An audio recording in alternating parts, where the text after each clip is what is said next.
Labą dieną, penktadienio, birželio 6 dienos žinios. Visagine prasidėjo tarptautinis šuolių ant batuto ir akrobatinio takelio turnyras skirtas Tatjanos Semionovos atminimui. Jau 18 kartą Visagino mieste vyksta tarptautinis šuolių ant batuto ir akrobatinio takelio tarptautinis turnyras, skirtas nusipelniusios mokytojos Visagino garbės pilietės Tatjanos Semionovos atminimui.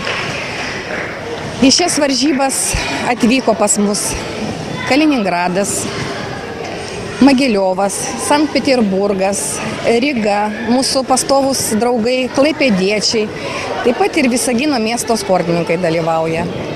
Labai džiugu, kad šitas varžybas ir šitą gražią sporto šaką, akrobatinius takelius ir šuolius ant batuto pradėjo mūsų treneris Sergej Elbrizio.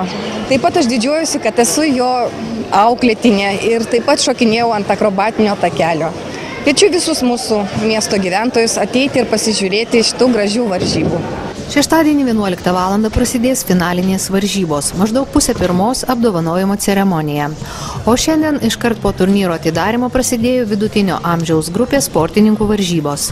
Beje, teisėjai iš Rygos Liudmila Tarasenka, atvykstantį į šį turnyrą jau 10 kartą pažymėjo, kad 3 amžiaus grupių dalyvavimas šiuose varžybose didelis pliusas.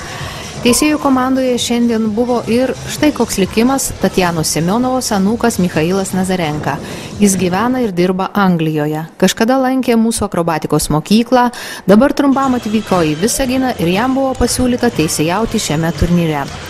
Varžybose dalyvavusi Tatjanos Semionovos dukra nuoširdžiai padėkojo visiems už tai, kad šitiek metų saugojamas jos motinos atminimas ir patikino, kad šį kartą, kaip ir anksčiau, ji įsteigė prizą jauniausiam turnyro dalyviui.